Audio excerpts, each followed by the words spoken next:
Buenas tardes, cultísimo público del canal de Hipatia, etc. Estamos hoy platicando con Beto Duarte y Ramón Inostroza. Vamos a hablar sobre un seminario que se viene ya en 7 días, comienza. Ellos lo van a coordinar. Se llama Ensayo de un seminario sin cabeza. Y el eslogan es Epistemología a salto de mata.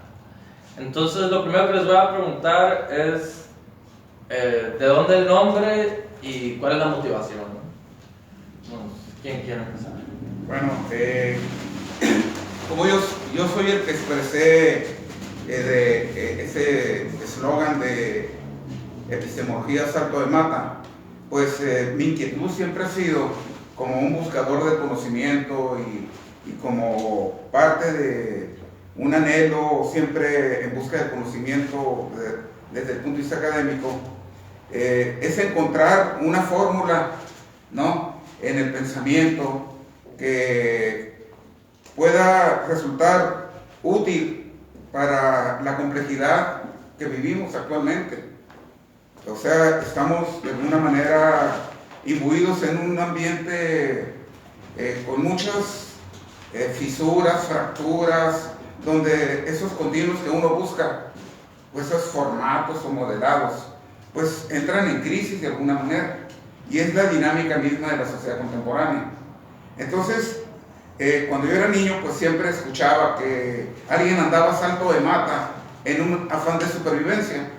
Entonces, en ese sentido, creo yo que necesitamos regenerar de alguna manera nuestras perspectivas hacia el conocimiento en las diferentes fuentes, ámbitos donde se genera, se crea, se innova, se produce, porque de alguna manera tenemos que privilegiar el diálogo entre estas grandes diferencias, ¿no? No sé, creo yo que en ese sentido el seminario pretende de alguna manera lograr poner en la mesa de la discusión las diferentes también, digamos, denominaciones del conocimiento, ¿verdad? Las personas pues nos movemos por conocimientos científicos, por dudas, por creencias, por fe, por chismes. Entonces, en ese sentido, creo que cada una de esas manifestaciones, en vez de convertirlas en marginales, debe tener un sentido para la vida misma, ¿no? Perfecto. Y la otra parte del título, ensayo de un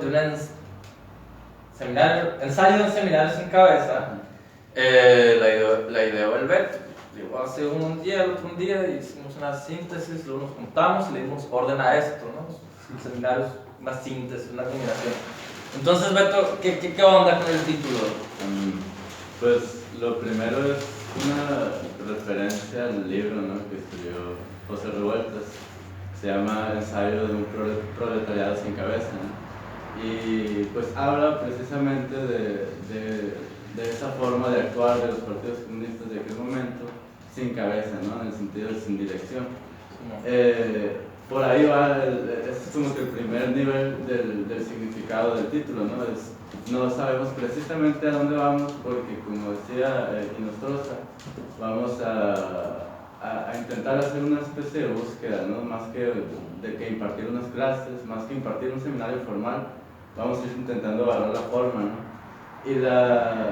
Y eso responde precisamente a que yo creo que aquí estamos de acuerdo en que el conocimiento está ligado con lo que uno se mueve, con lo que uno vive, con lo que uno hace, ¿no?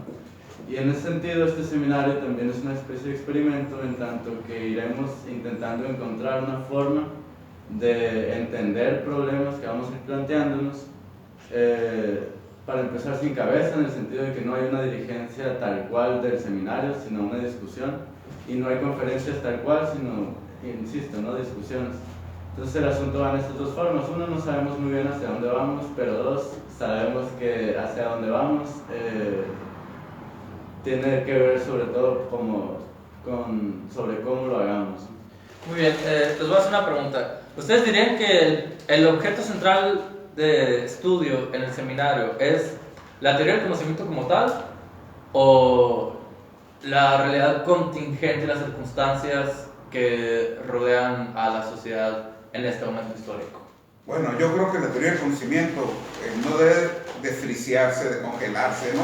Simón. Sino que también tiene que ir evolucionando como disciplina o como ámbito. Yo hoy le llamo más ámbito, se me hace más, más libre, más contingencial. Entonces, creo yo que sí se trata, desde mi punto de vista, recuperar la teoría del conocimiento, pero también la definición de qué es una teoría y para qué sirve una teoría, y cómo las teorías se van también generando epocalmente, ¿no? Debido a las grandes transformaciones de la sociedad, ¿no? de la tecnología, de otras cosas como lo que estamos viviendo. En ese sentido, sí hay un orden, sí hay un orden, pero más cósmico, más no tan conceptual, ¿no? Entonces, en ese sentido, sí hay un horizonte por el cual se trata de reconstruirnos, pero buscando pues faros, puntos de referencia, ¿no?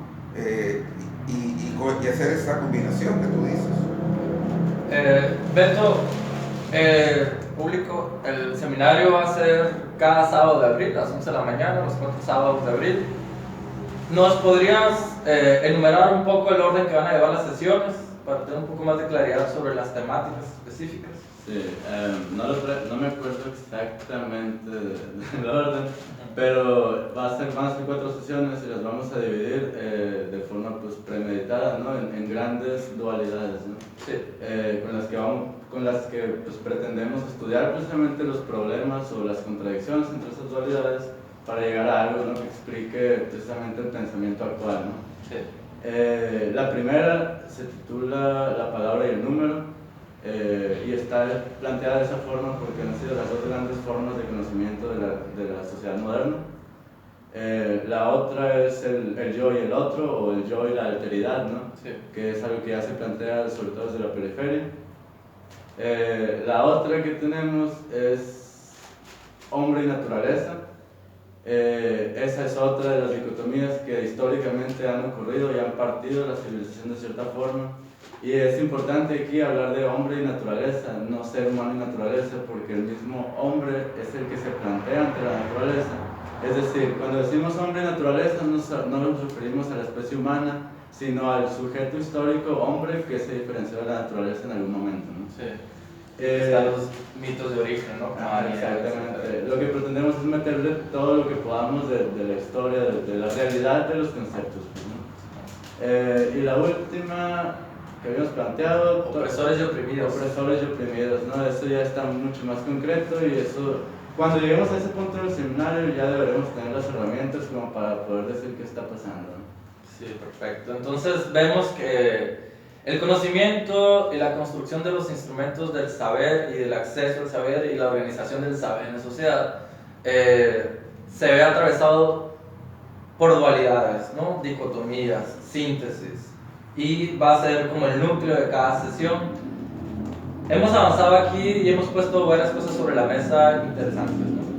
Uno, que si bien es un estudio que puede enmarcarse desde la teoría del conocimiento, no es una teoría del conocimiento aislada, congelada, sino en su realidad histórica, y vamos a intentar acercar siempre a los participantes del seminario, fomentar que estudiemos nuestras relaciones en esta situación histórica desde la teoría del conocimiento y desafiando la teoría del conocimiento mismo. Sí. ¿Eso es correcto? Yo pienso que la clave, como decía Alberto ahorita, es que tenemos varias referencias bibliográficas de bastante buen nivel, sí, para que haya un soporte, digamos, académico o formateado, no formal, para no divagar tampoco en algo que es una responsabilidad colectiva. sí.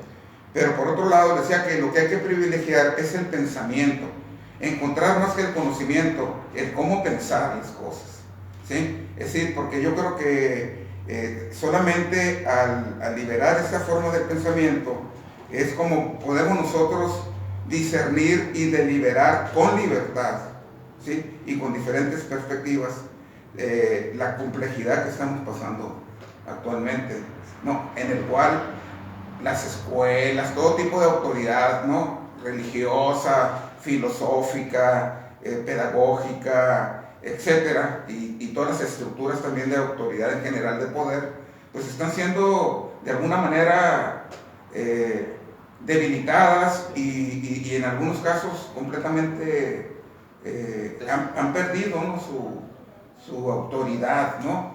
Entonces, para bien y para mal, ¿no? Entonces, el pensamiento es lo que hay que recuperar, porque creo yo que es lo que se ha ido congelando, ¿no? Y no es tanto el conocimiento como tal.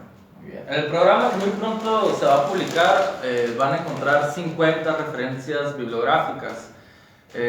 Me gustaría que me hablaran un poquito de estos libros, que son algunas de las referencias bibliográficas, para ir dando cuenta al auditorio directamente de la riqueza de las aristas desde las cuales se van a abordar las temáticas en el seminario. Por ejemplo, mira, aquí tenemos Walter Benjamin, tesis sobre la historia, una chulada, editado por Itaca y la UACN. Aprende algo. ¿Quién? Antes de repasar, digamos, algunos de estos libros, hay que hacer un comentario general, ¿no? Y es precisamente sobre la naturaleza de la bibliografía. Sí. Son como 50 más o menos, vamos a ir agregando más, quizá unos 60, 70. Sí. El asunto es que si uno revisa la bibliografía, después se va a encontrar con textos de todo tipo. No como cuando uno está haciendo un trabajo académico y de repente si uno está estudiando una gota de aceite suspendida en agua, se encuentra 83 referencias sobre la gota de aceite suspendida en agua en diferentes temperaturas, ¿no? El asunto es que aquí eso no aparece y es adrede, ¿no? Podemos encontrar, por ejemplo, las tesis para la historia de Walter Benjamin, en donde, en palabras de Bolívar Echeverría, intenta conjugar dos grandes formas existenciales europeas, ¿no?, que son los semitas y son los europeos occidentales, que nos heredan la modernidad, ¿no? Sí. Esta es una de las cosas. Esto nos sirve, por ejemplo, para ir dando hilo a lo que vamos a ir articulando. Las 14 tesis de ética de Dussel pues se van directamente a romper con la filosofía de Heidegger y Aristóteles en cuestiones éticas. Aquí hay un libro de Heidegger también. Este libro tiene una finalidad más práctica, ¿no? Hay una pregunta que hace en algún momento Heidegger a sus estudiantes. Este es un seminario transcrito, ¿no? Sobre Heráclito. Sobre el pensamiento de Heráclito, sobre cómo pensar con Heráclito. Y entonces Heidegger hace una pregunta ante una frase, ¿no? La frase es: el rayo que gobierna todas las cosas. Y entonces vamos a intentar desde Heidegger ver de qué se trata, qué quiere decir eso.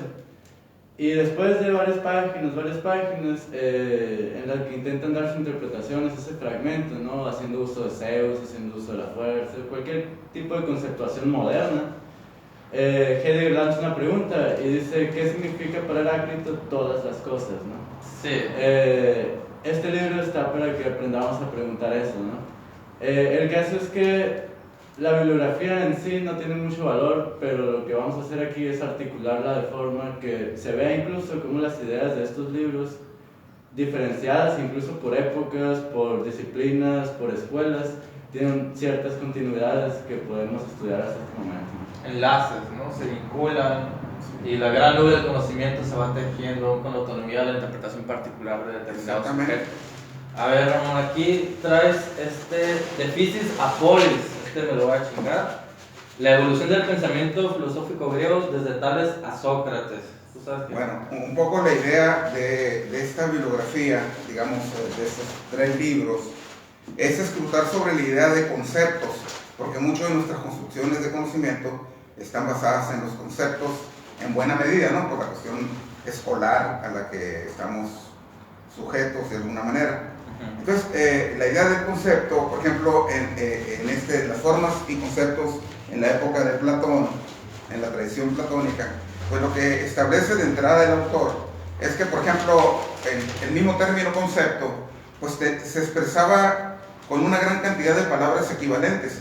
O sea, no existía como ahora una definición de concepto, sino que se articulaba toda una red semántica, ¿no? Es decir, donde la misma idea de concepto, idea propiamente, pues se nutría de un discurso más, digamos, expandido, ¿no?, como una red, ¿no?, como una nube, diríamos ahorita. Entonces, desde ahí por ejemplo, la palabra medida, ¿no?, que se utiliza mucho hoy en las ciencias, pues viene de la palabra mesura, por ejemplo, o viceversa, digamos, ¿no? Entonces, hay muchas palabras que pertenecen al orden de la physis, porque physis no es la física contemporánea, ¿no? Era otra expansión del conocimiento de la naturaleza, que incluía también lo humano, ¿no?, el cosmos, los seres vivos, muchas cosas de este tipo. Entonces, en esta bibliografía de Physis Apolis reforzamos esta idea de cómo se fue construyendo un lenguaje social, político, incluso científico, de lenguajes que vienen en el cual los conceptos tenían una expansión más amplia, y para ellos no había ningún problema, por ejemplo, en decir que digamos, la palabra, por ejemplo, Dios, naturaleza, el hombre, el conocimiento, se integraban en una cosmovisión, que es algo que hemos perdido de alguna manera, ¿no? Y por eso a veces no entendemos a los pueblos indígenas o a la cultura popular. Entonces, y este libro que se me hace muy interesante, que se llama Glosario de Términos Inflacionarios, pues es algo que Bourdieu ya había hecho con respecto a qué significa hablar, o sea, la relación del lenguaje con la economía. Y aquí lo que plantean es que los términos, los conceptos, sufren también de inflación, se desgastan o se sobreevalúan dependiendo, pues, de los intereses o de la moda, ¿no?, o de las tendencias dominantes que están en boga en un momento dado, que es algo que nosotros debemos disfrutar muy bien actualmente, que hay muchos eslogans, muchas tendencias, de las cuales algunas son, yo le digo, tipo Maruchan, ¿no?, o sea, fast track, ¿verdad?, únicamente para cumplir un requisito de llenar un currículum o un plan de estudios. Entonces no tenemos mucha fortaleza, porque también los conceptos tienen vida, y la vida se la da la misma dinámica de las personas, ¿no? Sí, entonces, el hablante. El hablante, exactamente, ¿no?, la comunidad misma. Por eso pienso que pensar es lo que tenemos que privilegiar. Y el concepto, en esta medida, en esta dimensión, nos va a articular con las diferentes instancias del conocimiento en la que se elaboran los discursos, ¿no? Creo aquí notar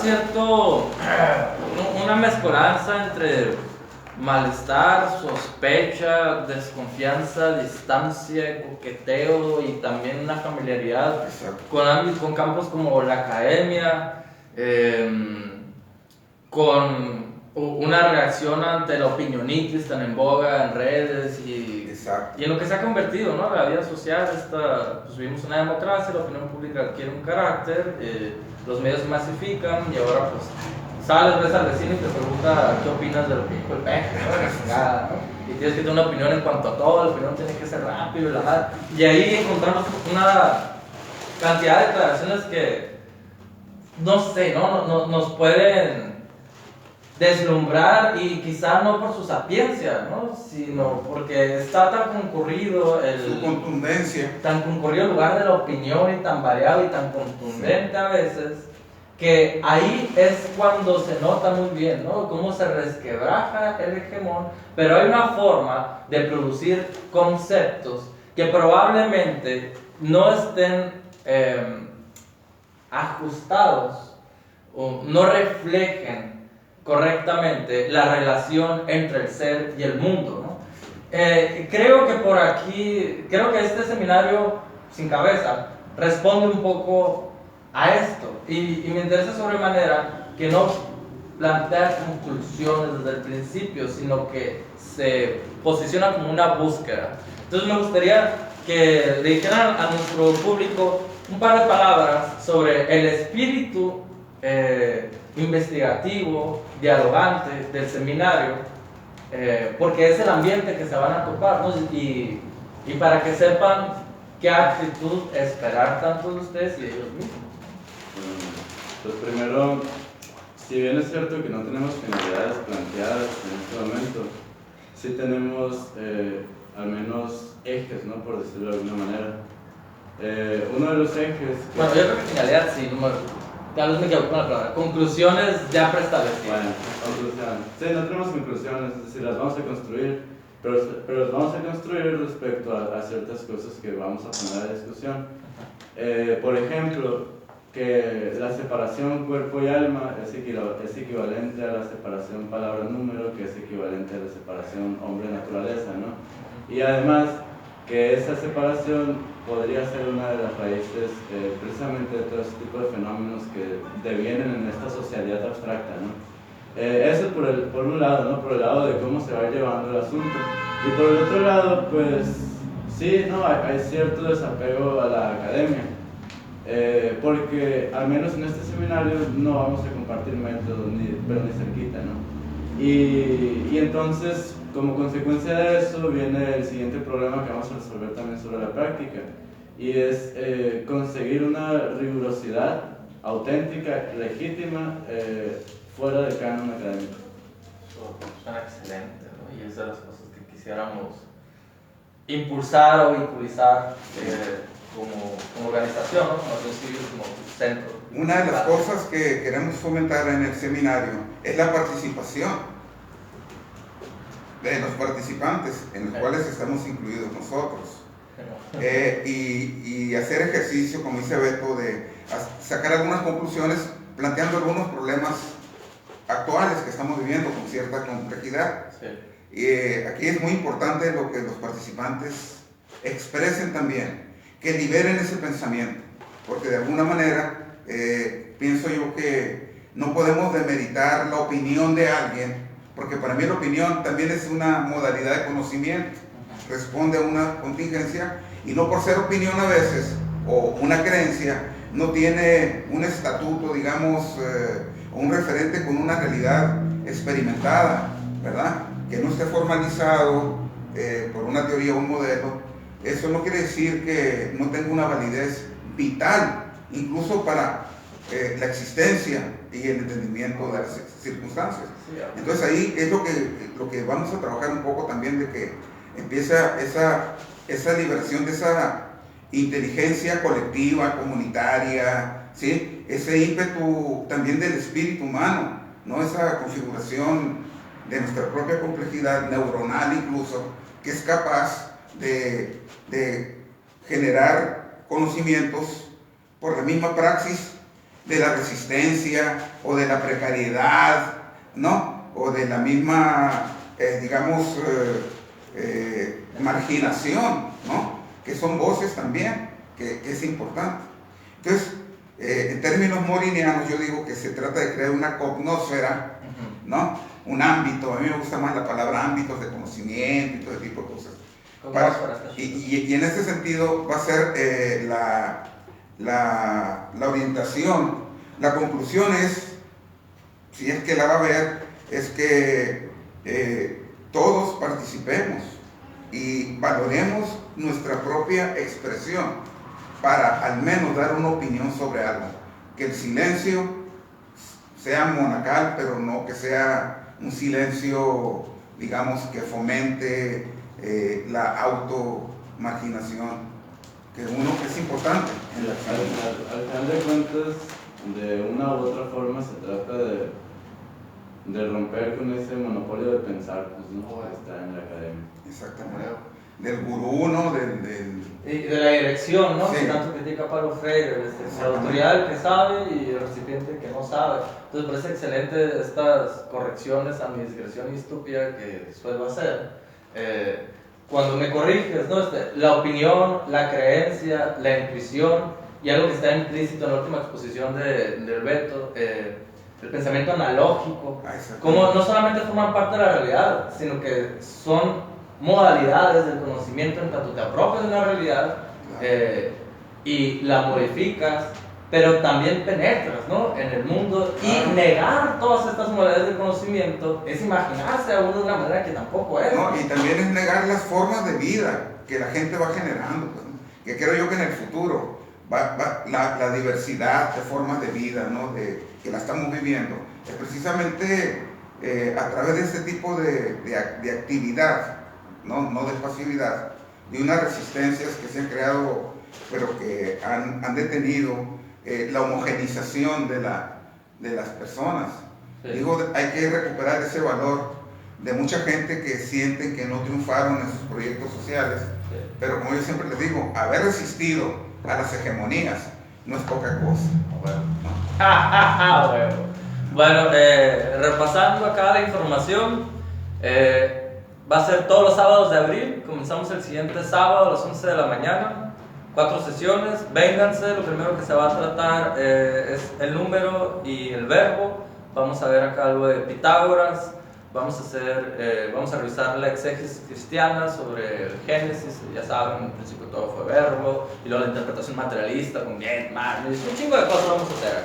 La cuestión de la lógica. Entonces todos los sábados, 11 de la mañana. Raza, unas palabras con que quisieran cerrar la entrevista para el público. No del costo. No tiene costo y pues la cura es venir a ver qué podemos hacer, porque uno de los problemas que, por ejemplo, vamos a atacar es que la justicia no puede ser pensada sin el cuerpo, y el cuerpo ha sido sublimado a lo largo de la historia de diferentes maneras. Entonces, para reconstruir eso no podemos recurrir a una fuente, y por eso hay tanto desmadre aquí, ¿no? Tampoco podemos sentarnos y recibir un discurso, ¿no? Porque no funciona así, y el asunto es entender eso, ¿no? La ligación que existe entre cuerpo y mente en el trabajo teórico, ¿vale? Van a estar siendo en la mesa. Sí. Haciendo. De hecho, yo los invito, en primer lugar, pues es un seminario no lucrativo, es decir, desde ahí ya se ve la intención de promover, ¿no?, espacios en Hipatia, ¿no?, como es Hipatia en general, un espacio cultural, un centro cultural realmente honesto, pues, ¿no?, de la sociedad misma. Entonces, no quiere decir que no va a haber otros que no se cobre, pero de alguna manera, en lo que consideramos vital, pues se me hace muy buena onda que coincidimos que no se cobre. Lo otro, pues, por ejemplo, en mi caso, que yo he sido profesor por casi 40 años, ¿verdad? También es un acto de liberarme, y este espacio para mí, ya de hecho, ya desde este momento, ya es una alternativa para que yo también libere muchas ideas que en el campo formal, en el campo institucional, por diferentes razones, ni bueno ni malo, pues he tenido que reprimir de alguna manera, ¿no?